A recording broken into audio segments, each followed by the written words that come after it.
الحمد لله نحمده ونستعينه ونستغفره ونعوذ بالله من شرور أنفسنا ومن سيئات أعمالنا من يهده الله فلا مضل له ومن يضلله فلا هادي له ونشهد أن سيدنا ومولانا وملجانا وماوانا غوثنا وغياثنا مستغيثنا نورنا ونور إيماننا أما بعد فقد قال الله تبارك وتعالى في القرآن المجيد والفرقان الحميد أعوذ بالله من الشيطان الرجيم بسم الله الرحمن الرحيم والتين والزيتون وطور سينين وهذا البلد الأمين لقد خلقنا الإنسان في أحسن تقويم صدق الله العظيم وبلغنا رسوله النبي الكريم الأمين قال الله تبارك وتعالى في شان حبيبه مخبرا وآمرا إن الله وملائكته يصلون على النبي يا أيها الذين آمنوا صلوا عليه وسلموا تسليما بابا سے بلند درود پاک الصلاۃ والسلام علیک یا سیدی یا رسول اللہ وعلی آلک واصحابک یا سیدی یا حبیب اللہ. مل کر درود پاک پڑھا کریں. اللہ کے محبوب صلی اللہ تعالی علیہ وسلم نے فرمایا کہ جو بندہ ایک مرتبہ میری ذات پہ درود و سلام پڑھتا ہے اللہ رب العزت اس بندے پہ 10 رحمتوں کا نزول فرماتا ہے. اللہ تعالیٰ اس بندے کے 10 گناہوں کو معاف فرماتا ہے اور فرمایا پھر اللہ رب العزت اس بندے کے 10 درجات کو بلند فرماتا ہے. درود پاک ایک ایسا وظیفہ ہے جو اللہ رب العزت خود بھی یہ کام فرماتا ہے. اور آج کا دن تو یوم مشہود ہے، جمعہ المبارک کا دن. حدیث پاک میں آتا ہے کہ جو بندہ محبت اور عقیدت کے ساتھ شب جمعہ اور جمعہ والے دن درود پاک پڑھتا ہے اللہ کے محبوب صلی اللہ علیہ وسلم اسے خود سماعت فرماتے ہیں. اور صرف یہی نہیں، اللہ کے محبوب صلی اللہ علیہ وسلم تشریف فرماتے کہ جبریل امین علیہ السلام اللہ کے محبوب کی بارگاہ میں حاضر ہوئے، سلام پیش کیا اور عرض کیا یا رسول اللہ صلی اللہ علیہ وسلم میرے رب نے مجھے اتنی طاقت عطا فرمائی ہے کہ اگر میں زمین پہ جتنے بھی درخت ہیں ان کے پتوں کو گننا چاہوں تو گن سکتا ہوں، جتنے ریت کے ذرات ہیں اگر میں انہیں شمار کرنا چاہوں تو شمار کر سکتا ہوں، سمندروں کے اندر جتنی بھی مخلوقات ہیں اگر میں انہیں گننا چاہوں تو گن سکتا ہوں. یا رسول اللہ صلی اللہ علیہ وسلم جب آپ کا کوئی امتی محبت کے ساتھ آپ پر درود و سلام پڑھتا ہے تو میرا رب اتنی رحمتیں نازل فرماتا ہے کہ میں انہیں شمار ہی نہیں کر سکتا. تو یہ جمعۃ المبارک کا دن ہے، ذرا جھوم کر درود پاک پڑھیں. الصلاۃ والسلام علیک یا سیدی یا رسول اللہ وعلی آلک واصحابک یا سیدی یا حبیب اللہ. الصلاۃ والسلام علیک یا نبی اللہ وعلی آلک واصحابک یا خاتم النبیین. اللہ رب العزت کی حمد و ثنا اور آقا و جہاں سرور قوم و مقام سیدی و مرشدی جناب محمد مصطفیٰ صلی اللہ تعالی علیہ وسلم کی بارگاہ ناز میں ہدیہ درود و سلام عرض کرنے کے بعد اللہ کریم کا کروڑا احسان ہے کہ اس مالک حقیقی نے ہمیں اپنی مخلوقات میں سے اشرف المخلوقات انسان بنایا، اور انسان بنا کے ہم پہ بہت بڑا احسان فرمایا کہ ہمیں اپنے پیارے محبوب حضرت محمد مصطفیٰ صلی اللہ تعالی علیہ وسلم کا امتی بنایا، جن کا امتی ہونے کے لیے انبیاء بھی دعائیں مانگتے رہے.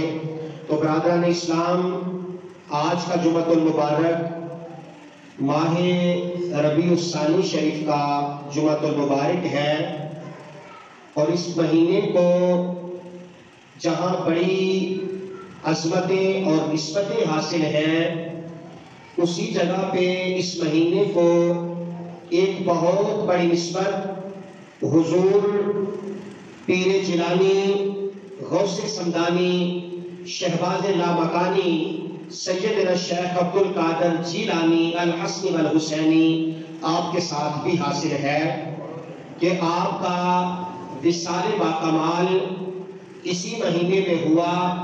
تو اس اعتبار سے میں چند چیزیں آپ کے گوش گزار کروں گا.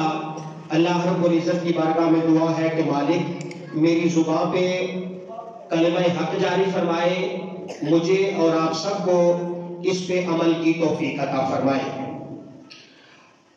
میں نے قرآن کریم فرقان حمید کی سورہ 3 کی پہلی آیات تلاوت کرنے کی سعادت حاصل کی ہے، جس میں اللہ رب العزت نے ارشاد فرمایا کہ والتین والزیتون، قسم ہے انجیر کی اور قسم ہے زیتون کی، وطور سینینا، اور فرمایا قسم ہے طور سینا کی، وَهَذَا الْبَلَدِ الْأَمِينَ، اور اس عظمت والے شہر مکہ کی مجھے قسم ہے، لَقَدْ خَلَقْنَا الْإِنسَانَ فِي أَحْسَنِ تَقْوِيمٍ، کہ بے شک ہم نے انسان کو ساری مخلوقات میں سے سب سے زیادہ حسین پیدا فرمایا ہے.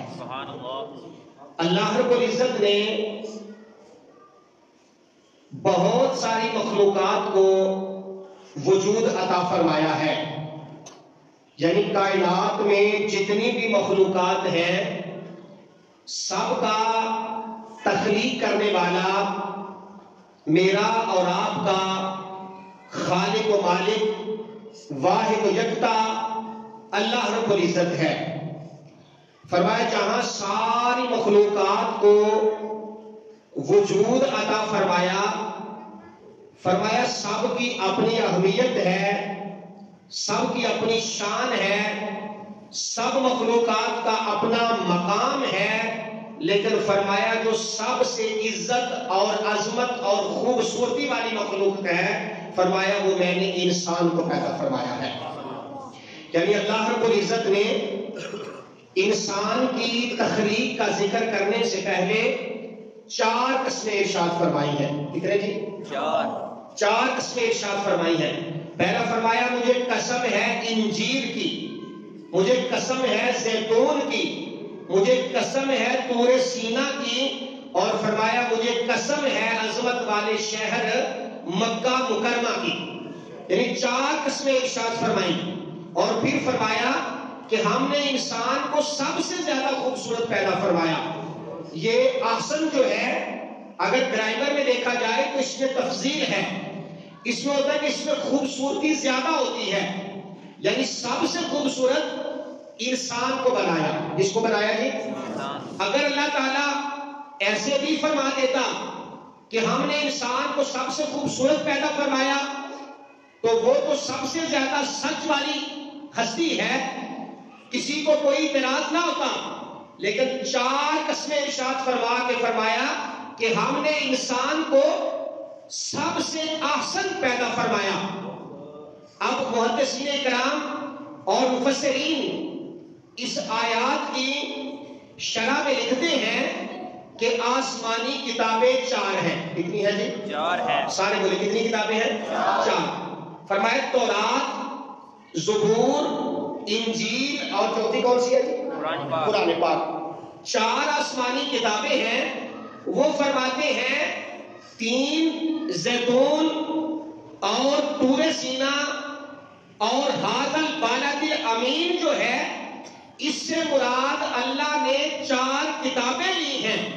فرمایا کہ مجھے 4 کتابوں کی قسم، میں نے انسان کو سب سے زیادہ خوبصورت پیدا فرمایا ہے۔ اور جو مفسرین کرام ہیں وہ فرماتے ہیں کہ 3 سے مراد وہ علاقہ مراد ہے کہ قسم ہے مجھے انجیر کی۔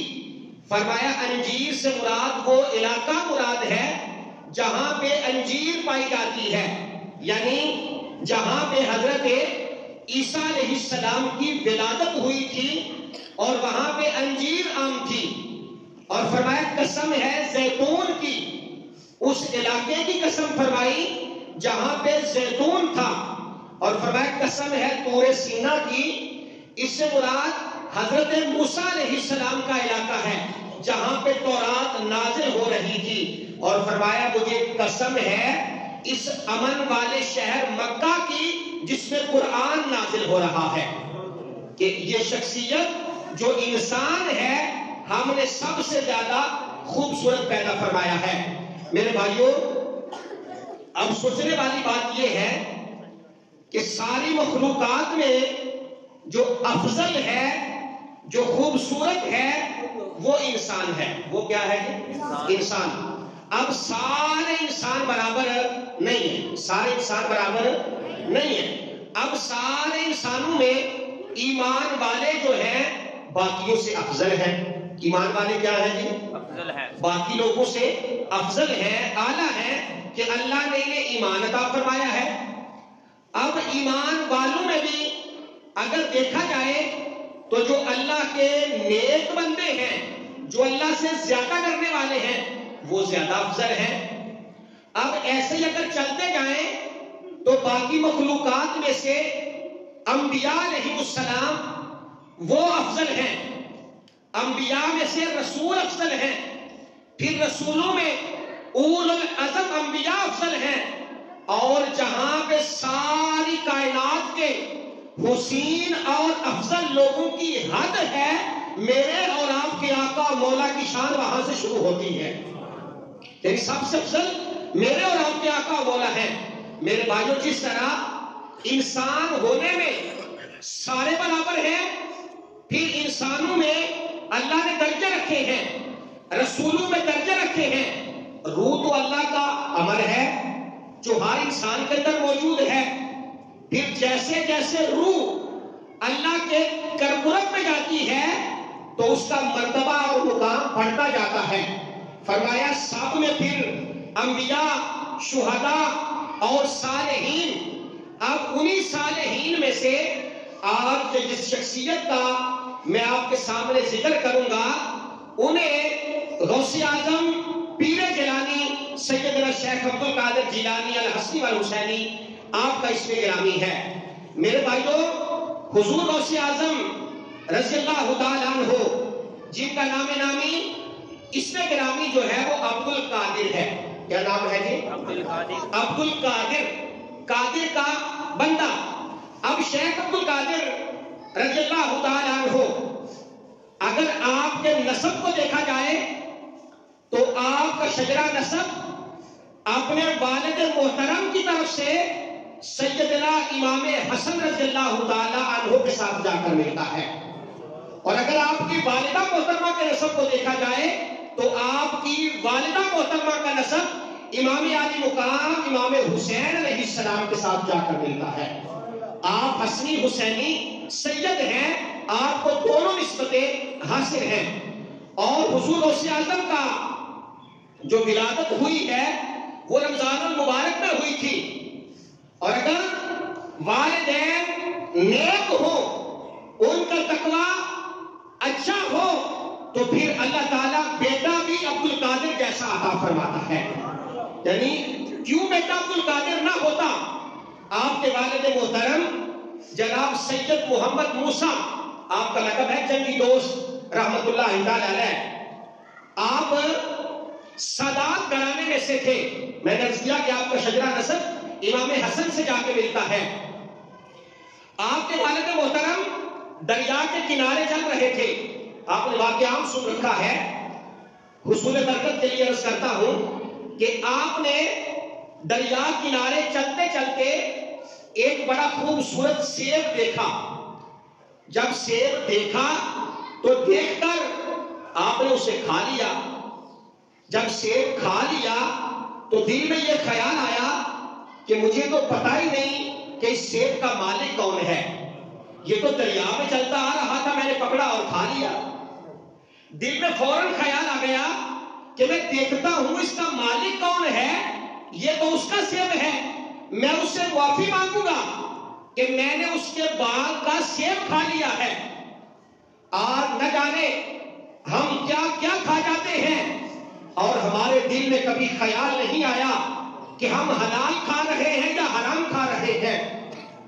ہم کسی کا حصہ، کسی کی زمین، کسی کی جائیداد ایسے ہی ہڑپ کر جاتے ہیں اور ہمارے دل میں کبھی خیال نہیں آیا کہ ہم نے مرنا ہے اور مر کے اللہ کی بارگاہ میں حاضر ہونا ہے۔ دل میں خیال آ گیا کہ یہ سیب میں نے کھا تو لیا ہے، اس کا مالک پتہ نہیں کون ہے۔ اسی دریا کے کنارے کنارے چلتے گئے، دیکھا کہ دریا کے کنارے پہ ایک بہت خوبصورت سیب کا درخت ہے جو سیبوں سے لگا ہوا ہے، اس کا کچھ حصہ اس دریا کے اندر لگ رہا ہے۔ آپ سمجھ گئے کہ یہ جو سیب ہے اسی درخت کا ہے۔ جب پوچھا تو پوچھنے پر پتہ چلا کہ اس کا مالک جو ہے وہ بھی بہت نیک، با کرامت اور اللہ کا برگزیدہ بندہ ہے، جناب عبداللہ صومعی رضی اللہ تعالیٰ عنہ۔ جب آپ وہاں گئے تو جا کے کہا کہ حضرت میں نے آپ کے باغ کا ایک سیب ایسے کھا لیا ہے، تو آپ مہربانی فرمائیں یا اس کی قیمت وصول کر لیں یا مجھے اللہ کی رضا کے لیے معاف کر دیں۔ اب وہ بھی صاحب نظر تھے، با کمال تھے۔ اصل میں معاملہ یہ ہے کہ آج جو اولیاء کرام کو معاذ اللہ برا بلا کہا جاتا ہے، اصل اولیاء کا فقدان ہے۔ مارکیٹ میں بہروپیے زیادہ آ گئے ہیں۔ انہوں نے دیکھا کہ جو نوجوان ایک سیب کے لیے اتنا سفر کر کے میرے پاس آیا ہے، یہ بھی کوئی عام بچہ نہیں ہے۔ آپ نے فرمایا بیٹے میں تجھے ایک شرط پہ معاف کروں گا۔ آپ نے فرمایا حکم کرے۔ فرمایا 12 سال میری خدمت کرنا پڑے گی، اس کے بعد دیکھوں گا کہ میں نے آپ کو معاف کرنا ہے یا نہیں کرنا۔ آپ نے تھوڑا توقف فرمایا اور توقف فرمانے کے بعد عرض کیا کہ یہ تو میں نے دنیا کا ایک سیب کھایا ہے، نہ جانے قیامت کے دن اسی بات پہ پکڑا جاؤں اور اللہ کے ہاں مجرم ٹھہروں۔ آپ نے کہا کہ نہ ٹھیک ہے، جیسا آپ حکم کرتے ہیں۔ 12 سال خدمت کرتے رہے۔ آپ حضرت عبداللہ صومعی آپ کو شب و روز دیکھتے رہے۔ دیکھتے کیوں نہ، آپ نبی کریم صلی اللہ علیہ وسلم کی آل میں سے تھے، شب و روز دیکھا۔ 12 سال گزر گئے۔ عرض کیا حضرت آپ مجھے معافی ارشاد فرمائیں، اب میں اپنے گھر واپس جانا چاہتا ہوں۔ آپ نے فرمایا بیٹے میں تجھے معاف تو کر دوں گا لیکن میری ایک شرط اور ہے۔ آپ نے فرمایا آپ کون سی شرط ہے؟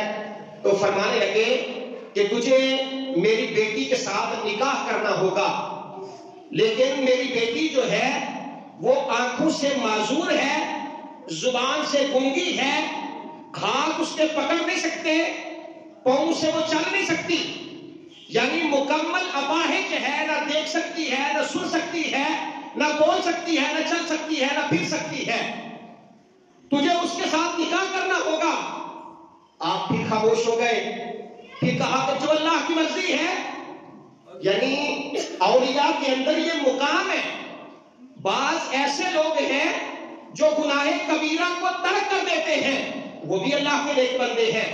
بعض ایسے لوگ ہوتے ہیں جو صغیرہ گناہ، چھوٹے چھوٹے گناہوں سے بھی بچے ہیں، اور کچھ ایسے اللہ کے ولی ہوتے ہیں کہ وہ جن چیزوں میں شک ہو انہیں بھی اللہ کی رضا کے لیے چھوڑ دیتے ہیں، وہ حرام کے قریب بھی نہیں جاتے۔ کہا یہ تو دنیا کی زندگی ہے جس میں ایک سانس کا اعتبار نہیں کہ آئے یا نہ آئے۔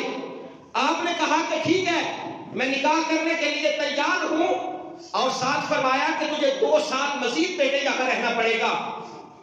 آپ نے کہا ٹھیک ہے، نکاح ہو گیا۔ نکاح کے بعد جب آپ اپنے کمرے میں گئے، وہاں جا کے دیکھا تو معاملہ اس کے برعکس تھا۔ جو سامنے خاتون تھی وہ خوبصورت بھی تھی، آنکھوں سے بینا تھی، بول بھی سکتی تھی، اس کے سارے اعضائے رئیسیہ ٹھیک تھے۔ آپ فوراً باہر آ گئے اور آ کے آپ نے عرض کیا کہ حضرت آپ نے کہیں مجھے غلط جگہ پہ تو نہیں بھیج دیا؟ جو آپ نے اپنی بیٹی کے متعلق ارشاد فرمایا تھا وہ بیٹی تو وہاں موجود نہیں ہے۔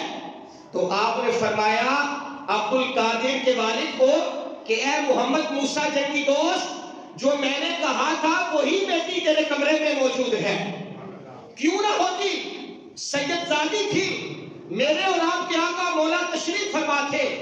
آپ نے اپنی بیٹی سیدہ فاطمہ الزہرا سے پوچھا، بیٹی فاطمہ، عورت سب سے زیادہ اللہ کے نزدیک کب ہوتی ہے؟ تو میرے اور آپ کے آقا مولا کی بیٹی سیدہ فاطمہ الزہرا نے عرض کیا، بابا جان، سب سے بہترین عورت اور اللہ کے قرب میں وہ عورت ہوتی ہے جو اپنے گھر میں موجود ہوتی ہے اور اللہ کا حکم مانتی ہے۔ پھر آپ بیٹھے ہوئے تھے اور آپ نے فرمایا کہ فاطمہ میرے جگر کا ٹکڑا ہے اور اللہ تعالیٰ اس سے میری نسل کو آگے چلائے گا۔ میرے بھائیوں، وقت گزرتا گیا، آقا علیہ السلام بیٹھے ہوئے تھے۔ صحابہ سے پوچھا، میرے صحابہ، بہترین عورت کون سی ہے؟ بہترین عورت کون سی ہے؟ اصل میں ہم یہ بات تو سنتے ہیں نا، جا کر اپنی بیوی کو کہتے ہیں کہ جس طرح خاتون جنت سیدہ فاطمہ الزہرا کی سیرت ہے، ہماری بیوی کی سیرت ایسی ہونی چاہیے، یقیناً ہونی چاہیے۔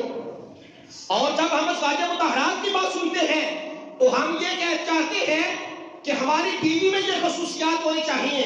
میرے بھائیوں، بیوی کا وقت تو موجود ہے، جب یہ بات ہم اپنی بیٹی کو بتائیں گے نا، وہ جب کسی کے گھر جائے گی تو اس کے گھر کو جا کے جنت بنا دے گی، پھر اس کا فائدہ ہوگا۔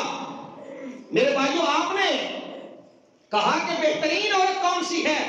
صحابہ نے اپنے سوچ کے مطابق عرض کیا، حضور، جو اللہ کے حکم کی پابند ہو، جو نماز پنجگانہ ادا کرتی ہو، جو اپنے شوہر کی فرما بردار ہو، جو گھر سے نہ نکلے۔ آپ نے فرمایا تم سب کی بات ٹھیک ہے لیکن تم میری مراد کو نہیں پہنچے۔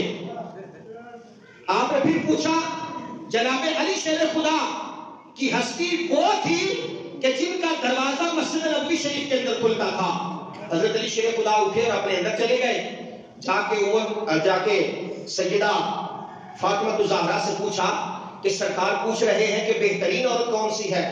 تو آپ نے فرمایا، علی، جا کے سرکار سے کہہ دو کہ بہترین عورت وہ ہے جس نے کبھی کسی غیر محرم کو نہ دیکھا ہو اور نہ ہی اسے کسی غیر محرم نے آج تک دیکھا ہو۔ جب آپ نے یہ بات کی تو میرے آقا مسکرائے اور فرمانے لگے کہ فاطمہ میرے جگر کا ٹکڑا ہے۔ علی، یہ جواب آپ کا نہیں، آپ نے عرض کیا، حضور، میں نے فاطمہ الزہرا سے پوچھا ہے اور آپ نے ہی کہا ہے کہ بہترین عورت وہ ہے نہ تو اسے کوئی غیر محرم دیکھے اور نہ وہ کسی غیر محرم کو دیکھے۔ تو میرے بھائیوں، کیوں نہ ایسا ہوتا کہ سرکار کی لخت جگر سیدہ فاطمہ الزہرا کا اسوہ لے کر جو خاتون اس وقت بیٹھی ہوئی تھی، اگر اس کی سیرت اور کردار سے سیدہ فاطمہ کے کردار کی خوشبو نہ آتی تو اور کیا ہوتا؟ آپ نے کہا کہ اے عبد القادر کے والد، اے محمد موسیٰ جنگی دوست، جو میں نے کہا تھا وہ سچ کہا تھا، جو بیٹی اندر موجود ہے میں نے کہا تھا وہ دیکھ نہیں سکتی۔ فرمایا اس کی نظر نے آج تک کسی غیر محرم کو نہیں دیکھا۔ اے ذرا سبحان اللہ، اس کی نظر نے آج تک کسی غیر محرم کو نہیں دیکھا۔ فرمایا وہ کانوں سے سن نہیں سکتی، فرمایا اس نے کبھی کسی غیر محرم کی آواز کو بھی نہیں سنا۔ آج یہاں رک کر میں عرض کروں گا کہ آج گھر گھر میں پروگرام کیے جاتے ہیں، سرکار کے میلاد کے نام پر ضرور محافل کرے، میں اسے منع نہیں کرتا، لیکن ہماری بدقسمتی یہ ہے کہ ایک طرف آدمیوں کو بٹھایا جاتا ہے، مرد بیٹھے ہوتے ہیں، اور دوسری طرف خواتین بیٹھی ہوتی ہیں، اور مرد بیچاروں کا منہ جیسوں کا حال کیا ہوتا ہے کہ ہمارے لیے کوئی سپیکر کا انتظام نہیں ہوتا، اور جو خاتون پڑھنے کے لیے آتی ہے اس کی ڈیمانڈ ہوتی ہے کہ سپیکر بھی ہونا چاہیے اور میرے لیے خواتین بھی ہونی چاہیے۔ مرد ایسے بیٹھے ہوتے ہیں اور خواتین کے لیے سپیکر لگا ہوتا ہے۔ میرے بھائیو، اللہ کے نبی نے تو فرمایا تھا عورت کی آواز بھی عورت ہے، اور ہم نے سپیکر لگا دیے۔ کچھ خدا کا خوف کرے۔ میرے آقا نے فرمایا بہترین عورت وہ ہے جو کسی غیر محرم کو نہ دیکھے، بلکہ آج تو سوشل میڈیا کا دور ہے، ہر بندہ دیکھتا ہے۔ پہلے کہا جاتا تھا کہ خواتین کے لیے اہتمام کیا گیا ہے، اب اشتہار پہ لکھا ہوتا ہے مردوں کے لیے پردے کا انتظام کیا گیا ہے۔ کام کھڑے ہیں، کچھ خدا کا خوف نہیں ہے۔ آپ نے فرمایا میری بیٹی نے کبھی کسی غیر محرم کی آواز کو نہیں سنا، میری بیٹی کا ہاتھ آج تک اللہ کے حکم کے خلاف نہیں گیا، اور میری بیٹی کے پیر تو میں نے کہا چل نہیں سکتی، میری بیٹی کبھی اللہ کے حکم کے خلاف کسی کی طرف چل کے نہیں گئی۔ پھر جب ماں کا تقویٰ ایسا ہو کہ جس نے کبھی کسی کو دیکھا ہی نہ ہو، تقوی کے اعلیٰ مقام پہ فائز ہو، اور جس کا باپ ایک سیب کھا کر 12 سال خدمت کرتا رہے، اگر ان کے ہاں بیٹا بھی پیدا ہوگا تو شیخ عبد القادر جیسا پیدا ہوگا، کوئی عام بچہ نہیں پیدا ہوگا۔ آپ مادر ذات ولی تھے، ماں کے پیٹ سے ولی پیدا ہوئے۔ 7 سال کی عمر میں قرآن کریم کو مکمل حفظ کیا، 13 سال کی عمر میں باقی علوم درسیہ کو حاصل کیا، پھر 10 سال کی عمر، 10 سے 13 سال کی عمر تھی، آپ چل رہے تھے، ایک بھیڑ سامنے آ گیا، اس کے پیچھے پیچھے آپ چل رہے تھے، بات لگا کر کھیتی باڑی کر رہے تھے، تو وہ بھیڑ نے مڑ کر پیچھے کہا عبد القادر، نہ تو اللہ نے تجھے کھیتی باڑی کا حکم دیا ہے اور نہ ہی اس کے لیے پیدا کیا گیا ہے۔ کہتے میں پریشان ہو گیا، بچہ تھا، اپنے گھر کی چھت پہ آ کے کھڑا ہو گیا، میں نے دیکھا حجابات اٹھ گئے، میں نے میدان عرفات کو دیکھا تو حاجی صاحبان میدان عرفات میں کھڑے ہو کر ایام حج میں حج ادا کر رہے تھے۔ میں نے اپنی والدہ سے کہا مجھے اجازت دیں، آپ اجازت لے کے جیلان سے بغداد کے لیے علوم حاصل کرنے کے لیے آئے۔ کیا حاصل کرنے آئے بھائی؟ علم حاصل کرنے۔ حضور غوث اعظم کیا حاصل کرنے کے لیے آئے؟ حالانکہ میں نے عرض کیا کہ آپ والدہ کی طرف سے بھی سید تھے، والد کی طرف سے بھی آپ سید تھے، اور اللہ نے آپ کو مرتبہ بھی عطا فرمایا تھا، پھر بھی آپ کے والد فوت ہو گئے تھے، والدہ بیوہ تھی، آپ پھر بھی علم دین حاصل کرنے کے لیے جیلان سے بغداد کی طرف آ رہے ہیں۔ آج ہمارے صاحبزادگان کو کیا ہے کہ ہر پیر کا بیٹا پیدا ہوتے ہی وہ منصب خلافت میں بیٹھ جاتا ہے کہ میں بھائی اپنے باپ کا جانشین ہوں۔ ہم کہاں کھڑے ہیں؟ ہم بھی ہر اینے گہنے کے ہاتھ چوم رہے ہیں کہ بھائی یہ پیر صاحب آ گئے۔ میرے بھائی، جس پیر کو علم دین کا علم نہیں، فقہ کے مسائل کو جانتا نہیں، اور آج تو پتہ نہیں ہم کہاں کھڑے ہیں، جو 6 مہینے تک نہائے نا، ہم کہتے ہیں بڑی پہنچی ہوئی سرکار ہے، اور اگر کوئی عالم اس پہ بات کرے تو ہم کہتے ہیں یہ تو وہابی ہو گیا۔ میرے بھائیوں، ہمیں غور و فکر کرنا چاہیے کہ ہم کہاں کھڑے ہیں۔ آپ علم دین حاصل کرنے کے لیے گھر سے نکلتے ہیں، والدہ نے ایک ہی نصیحت فرمائی، فرمایا بیٹے تم جا رہے ہو، مجھے لگتا ہے کہ اب تیرے ساتھ جو ملاقات ہوگی وہ میدان معاشر نہیں ہوگی، جیتے ہوئے ملاقات بھی نہیں ہوگی۔ پھر بھی آپ چلے گئے، رستے کے اندر آپ نے مشہور واقعہ سن رکھا ہے کہ ڈاکو لوٹ رہے تھے، ڈاکو نے پوچھا کہ تیرے پاس بیٹے کیا ہے؟ آپ نے فرمایا میرے باپ کا کل سرمایہ 80 دینار تھے، 40 دینار میرے بھائی کے لیے، 40 دینار میری والدہ نے مجھے دے دیے ہیں۔ کہا بیٹے کہاں ہیں؟ آپ نے ویسٹ کوٹ اتاری، کہا میری والدہ نے ویسٹ کوٹ کے اندر جو ہے یہ 40 دینار رکھے ہیں۔ کہا اس کو نکالو۔ آپ نے وہ ٹانکے جو تھے وہ توڑنے شروع کر دیے۔ علماء نے لکھا ہے کہ بظاہر وہ ٹانکے توڑ رہے تھے، ڈاکوؤں کا دل جو تھا وہ اللہ کے ساتھ جوڑ رہے تھے۔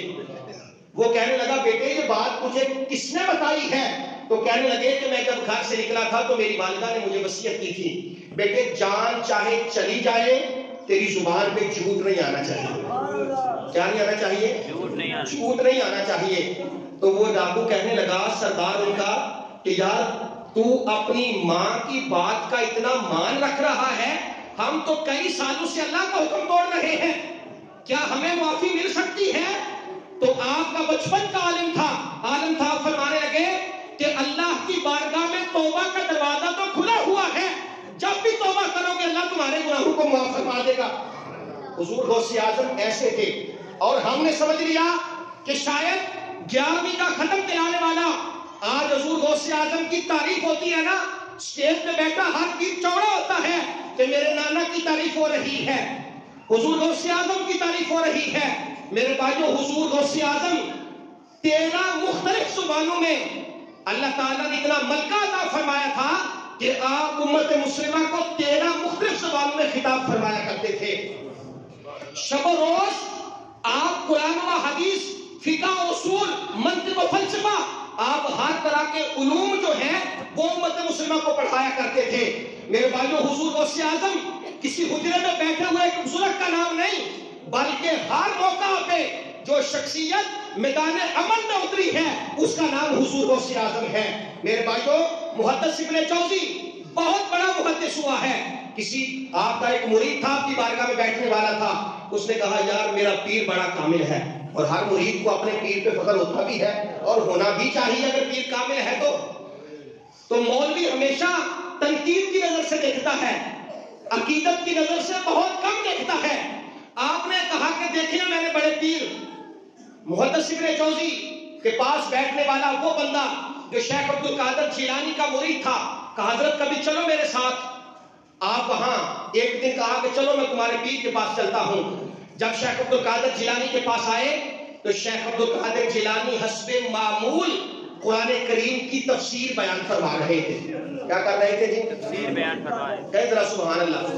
اللہ ایسے پیر عطا فرمائے تو قرآن و احادیث کا درس دیا کریں۔ آج اصل میں ہمارے پاس ہے سارے جیرے تمنے، اور ہم سمجھتے ہیں بہت بڑے پہنچے ہیں اور ڈرتے بھی ہیں ساتھ، اگر پیر صاحب ناراض ہو گئے تو پتہ نہیں کیا ہو جائے گا۔ اور میرے بھائی پیر صاحب کے ناراض ہونے سے کچھ نہیں ہوگا، اگر وہ ناراض ہو گیا تو پھر معاملات ضرور خراب ہوں گے۔ اور جو پیر کامل ہیں، فرمایا پیر کامل صورت ذل الہ، جو پیر کامل ہوتا ہے وہ تو خدا کی ذات کا پرتو رقص ہوتا ہے۔ آپ نے فرمایا کہ چلو تمہارے ساتھ چلتا ہوں۔ آپ قرآن کریم کی تفسیر بیان کر رہے تھے، محدث ابن جوزی بیٹھ گئے، آپ نے اسی تفسیر کی ایک آیت کی ایک تفسیر بیان کی، پھر دوسری تفسیر بیان کی، پھر تیسری تفسیر بیان کی، وہ دونوں دیکھتے رہے۔ جب 11 تفسیر بیان کی نا تو محدث ابن جوزی اس آنے والے بندے کو کہتے ہیں ابھی تک جو تفسیر انہوں نے بیان کی ہیں مجھے بھی آتی ہیں۔ ایک آیتیں کنیاں تفسیرہ 11 تفسیرہ محدث ابن جوزی کو بھی آتی تھیں۔ پھر جب حضور غوث اعظم نے 14ویں تفسیر فرمائی تو محدث ابن جوزی خاموش ہو گئے، سر نیچے کر دیا۔ 15ویں تفسیر بیان فرمائی، 16ویں تفسیر بیان فرمائی، یہاں تک کہ ایک آیت کی حضور غوث اعظم نے 40 تفسیر بیان فرمائی۔ کتنی جی؟ 40 تفسیر بیان فرمائی۔ محدث ابن جوزی سر نیچے کر کے بیٹھے ہیں۔ آپ نے فرمایا دوستو یہ تو تفسیر تھی، یہ تو کال تھا، اب چلو حال کی طرف چلتے ہیں۔ تو محدث ابن جوزی اٹھ کر کھڑے ہو گئے اور اپنا جبہ پھاڑ دیا کہ آپ کا علم کا مقام یہ ہے کہ اللہ نے اتنا علم عطا فرمایا کہ ایک آیت کی 40 تفسیر بھی بیان فرما دی۔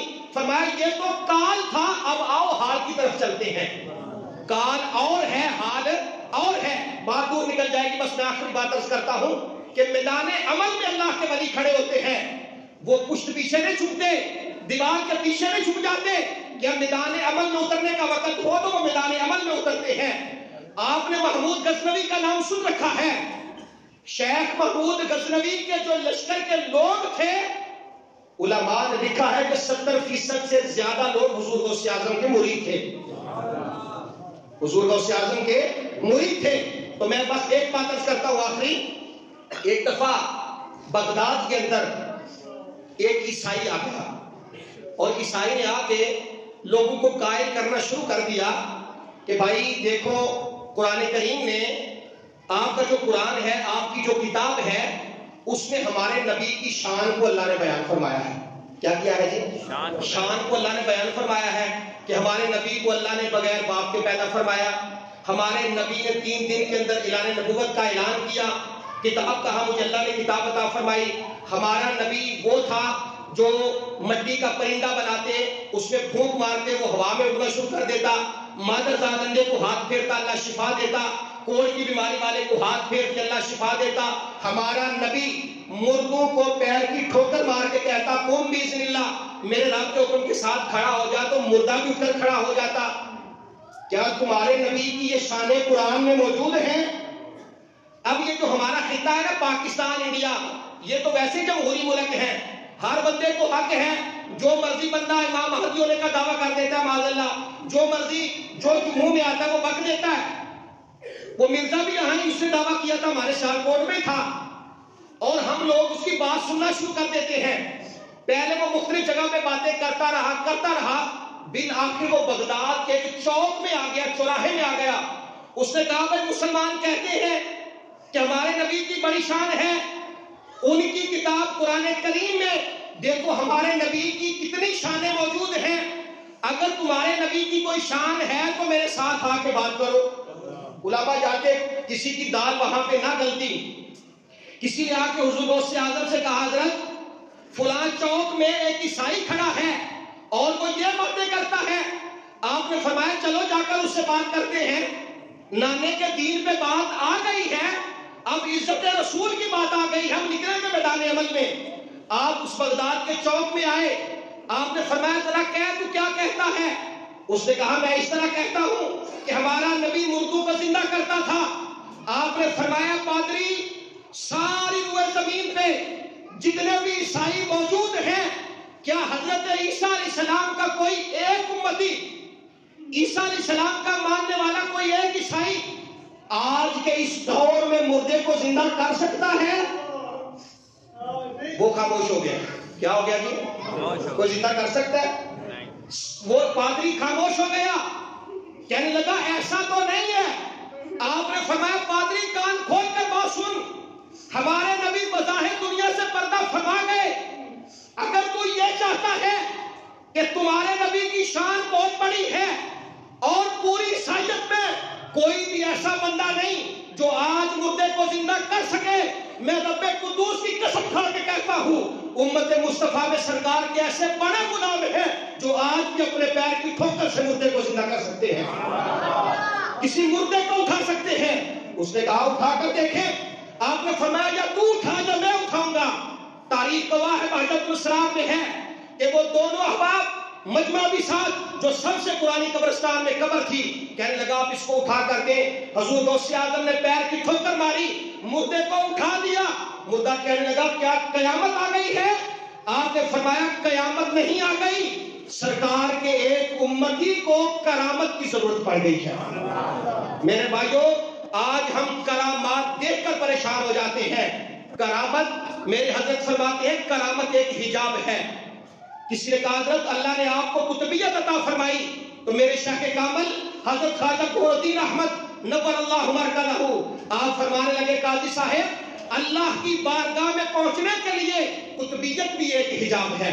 تو میرے بھائیوں اللہ تعالیٰ نے حضور غوث اعظم کو بڑا مقام عطا فرمایا تھا، اتنا مقام عطا فرمایا کہ حضور سلطان باہو رحمت اللہ تعالیٰ علیہ وہ فرمانے لگے کہ شہر بغداد میں ٹکڑے منگسا تے کرسا میرا میرا ہوں، اور اعلیٰ حضرت نے کہا تجھ سے در سے سگ اور سگ سے ہے نسبت مجھ کو، بڑی دور میرے گلے میں بھی ہے، بڑی دور کا ڈورا تیرا. میرے بھائیو حضور غوث اعظم کا بڑا مقام تھا. اللہ کی بارگاہ میں دعا ہے کہ اللہ تعالیٰ ہم سب کو آپ سے روحانی فیض و برکات حاصل کرنے کی توفیق عطا فرمائے. آمین. وما علینا الا البلاغ المبین. سنت عطا فرمائے.